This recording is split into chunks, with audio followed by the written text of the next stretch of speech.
میں ہوں سجاد امن جنیجو اور میری طرف سے تمام دیکھنے اور سننے والوں کو خوش آمدید۔ آج کی کتاب کا نام ہے طاقت کے 48 قوانین، دا 48 لاز آف پاور، جس کا قانون نمبر ہے 11 اور اس کا عنوان ہے لوگوں کو اپنا محتاج بنانا سیکھیں، learn to keep people dependent on you. آپ کی آزادی و خود مختاری کے لیے ضروری ہے کہ آپ ہمیشہ لوگوں کی ضرورت بن کر رہیں۔ جتنا زیادہ آپ پر انحصار کیا جاتا ہے اتنی ہی آزادی اور اختیار آپ حاصل کر سکتے ہیں۔ ایسے حالات پیدا کریں کہ لوگ اپنی خوشی اور خوشحالی کے لیے آپ پر انحصار کرنا شروع کر دیں، جس سے آپ کے سارے خوف و خدشات ختم ہو سکتے ہیں۔ کبھی انہیں اتنی آزادی مت سکھائیں کہ وہ آپ کے بغیر ہی خوش رہنا سیکھ لیں۔ طاقت و اختیار کی انتہا یہ ہے کہ لوگ وہی کریں جو آپ چاہیں، اور جب آپ لوگوں کو اپنی طاقت سے مجبور کیے بغیر اور انہیں تکلیف پہنچائے بغیر وہ کرنے پر آمادہ کر لیں جو آپ چاہتے ہوں، اور جب لوگ اپنی پوری رضامندی سے آپ کو وہ سب کچھ کرنے دیں جس کی آپ خواہش کریں، تو اس کا مطلب یہ ہے کہ آپ ناقابل تسخیر طاقت کے مالک ہیں۔ یہ سب حاصل کرنے کا بہترین طریقہ یہ ہے کہ آپ لوگوں کے ساتھ ایسا رشتہ بنائیں کہ لوگ آپ پر انحصار کرنا شروع کر دیں۔ اگر آپ کے مالک کو آپ کی خدمات کی ضرورت ہے تو اس کا مطلب ہے وہ بہت کمزور ہے، کیونکہ وہ آپ کے بغیر سارے کام انجام نہیں دے سکتا۔ آپ نے اپنے کام میں اتنی مہارت حاصل کر لی ہے کہ آپ سے اب چھٹکارا پانا اسے مشکلات میں مبتلا کر سکتا ہے، یا پھر آپ کی جگہ لینے کے لیے کسی دوسرے کی تربیت میں بہت سارا وقت اور توانائی صرف ہوگی۔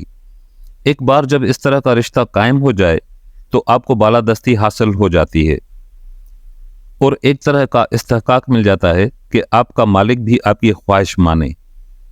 در حقیقت تخت و تاج کے پیچھے اصل با اختیار شخص ہونے کی یہ ایک اعلیٰ مثال ہے، یعنی کہ وہ نوکر جو اصل میں بادشاہ پر قابو رکھتا ہو۔ ایسے لوگوں کی طرح بالکل نہ ہو جائیں جو غلطی سے یہ سمجھتے ہیں کہ اصل طاقت آزادی اور خود انحصاری میں ہے۔ طاقت کے لیے لوگوں کے درمیان تعلق اور رشتے کی ضرورت ہوتی ہے۔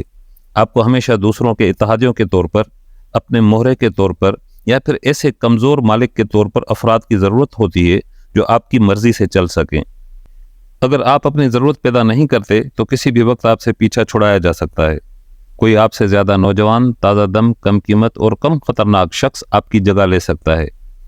ایسا خطرہ مول لینے کی بجائے دوسروں کی ایسی ضرورت بن جائیں کہ آپ سے نجات حاصل کرنا ان کے لیے تباہ کن ہو سکتا ہو، اور آپ کا مالک اسباب کا تجربہ کرنے کی جرات ہی نہ کر سکے۔ اس مقام تک پہنچنے کے کئی طریقے ہو سکتے ہیں۔ ان میں سے سب سے پہلا یہ ہے کہ ایسی صلاحیت اور تخلیقی مہارت حاصل کریں جس کا متبادل ناممکن نہیں تو بہت مشکل ضرور ہو۔ اس کے لیے آپ کا بہت ذہین و فطین ہونا ضروری نہیں، بس ایک ایسی مہارت حاصل کریں جو آپ کو باقی لوگوں سے ممتاز کر دے۔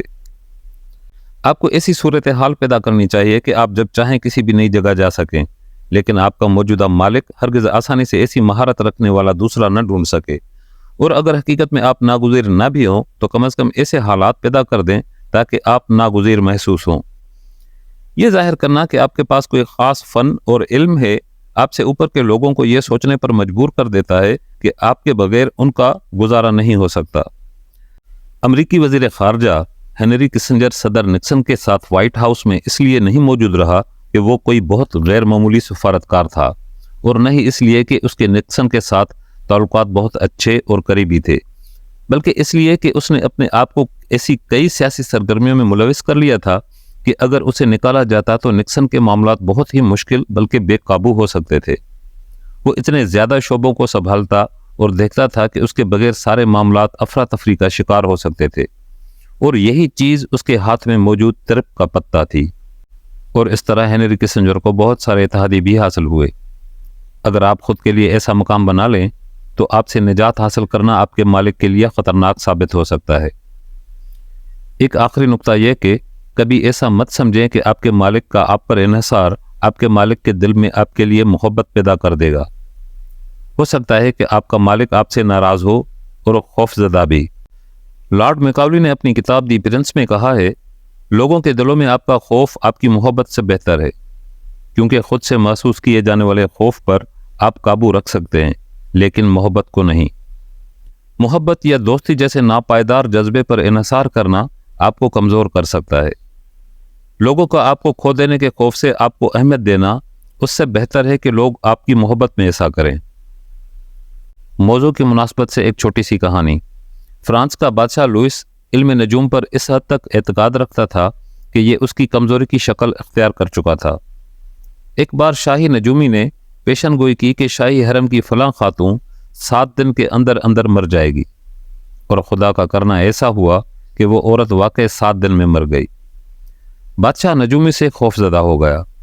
اس نے اپنے سپاہیوں کو حکم دیا کہ اس کے اشارہ کرنے پر وہ نجومی کو اٹھا کر نیچے پھینک دیں، لیکن اس سے پہلے بادشاہ نے نجومی سے پوچھا کہ کیا اسے اپنی موت کا وقت اور دن معلوم ہے؟ تو نجومی، جو بادشاہ کے انداز سے اصل حقیقت سمجھ چکا تھا، نے جواب دیا کہ وہ بادشاہ کی موت سے 3 دن پہلے قتل ہو جائے گا۔ بادشاہ کو یہ سن کر چپ سی لگ گئی۔ سپاہی بادشاہ کے اشارے کا انتظار کرتے رہے، لیکن بادشاہ کو اشارہ کرنے کی کبھی ہمت نہیں ہوئی۔ موضوع کی مناسبت سے ایک دوسری چھوٹی سی کہانی۔ بسمارک نے بادشاہ وقت کو اپنی خداداد صلاحیتوں سے یہ باور کروا دیا کہ وہ اسے پسند کرے یا نہ کرے، اس کے بغیر بادشاہ چل نہیں سکتا۔ بسمارک سن 1847 میں جب کروشیا میں پارلیمنٹ کا ڈپٹی بنا تو صرف 35 سال کا تھا۔ وہ آسٹریا کے خلاف ماندانہ ذہن رکھنے کے لیے مشہور تھا۔ پارلیمنٹ میں اس نے جلد بازی دکھاتے ہوئے اپنا موقف تبدیل کیا اور جنگ نہ کرنے کے لیے اپنا اثر رسوخ استعمال کیا۔ اس پر بادشاہ نے اسے اپنی کابینہ میں شامل کر لیا۔ بسمارک کی اہمیت روز بروز بڑھتی چلی گئی۔ جب فریڈرک ولیم چہارم فوت ہو گیا تو اس کا بھائی ریڈرک ولیم پنجم بادشاہ بنا۔ وہ ذاتی طور پر بسمارک کو ناپسند کرتا تھا، لیکن باوجود اس کے اس نے بسمارک کو کابینہ میں شامل رکھا، بلکہ وزیر اعظم بھی بنا دیا۔ بسمارک نے جرمنی کے اتحاد کے مقصد کی تکمیل کی، آسٹریا کے خلاف مناسب وقت پر جنگ لڑی اور کامیاب بھی رہا۔ بادشاہ کو بسمارک سے محبت نہ تھی، بلکہ بادشاہ کی بقا کا انحصار بسمارک پر تھا۔ ایک عقلمند شہزادہ ہمیشہ اپنی رعایا کو اسٹیٹ اور بادشاہ پر انحصار کرنے کے نت نئے طریقے تلاش کرتا رہتا ہے۔ اس انحصار کی بدولت رعایا بادشاہ پر خوش اور اس کی مطیع و فرما بردار رہتی ہے۔ حاصل مقصد یہ ہے کہ نوکیلے کانٹوں والی بیل اپنی جڑیں زمین کے اندر مضبوطی سے گاڑ کر اوپر کی طرف جھاڑیوں میں راستہ بناتے ہوئے انہیں آپس میں ملا دیتی ہے، جبکہ درختوں، کھڑکیوں اور کھمبوں کے گرد لپٹ جاتی ہے۔ اس سے چھٹکارا حاصل کرنا بہت ہی مشکل ہو جاتا ہے، اس لیے عام طور پر اس کو کھلا چھوڑ دیا جاتا ہے۔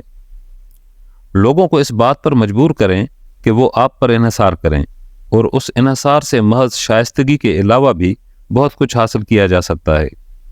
جو شخص اپنی پیاس بجھا چکا ہوتا ہے، وہ پانی کی مزید حاجت نہ ہونے کی وجہ سے کنویں کی طرف سے رخ بدل لیتا ہے۔ جیسے ہی انحصار اور ضرورت ختم ہوتی ہے، اس کے ساتھ ہی تہذیب، شائستگی اور احترام بھی ختم ہو جاتا ہے۔ تجربے کا پہلا سبق یہ ہے کہ دوسروں کی آپ سے امید اور ضرورت ہمیشہ قائم رہے، حتیٰ کہ آپ کا شاہی مربی بھی آپ کا ضرورت مند ہی رہے۔ یہ تھا سجاد احمد جنیجو، اور آج کی کتاب کا نام تھا طاقت کے 48 قوانین، The 48 Laws of Power، اور اس کا قانون نمبر تھا 11۔ دیکھنے اور سننے کے لیے آپ سب کا بہت شکریہ۔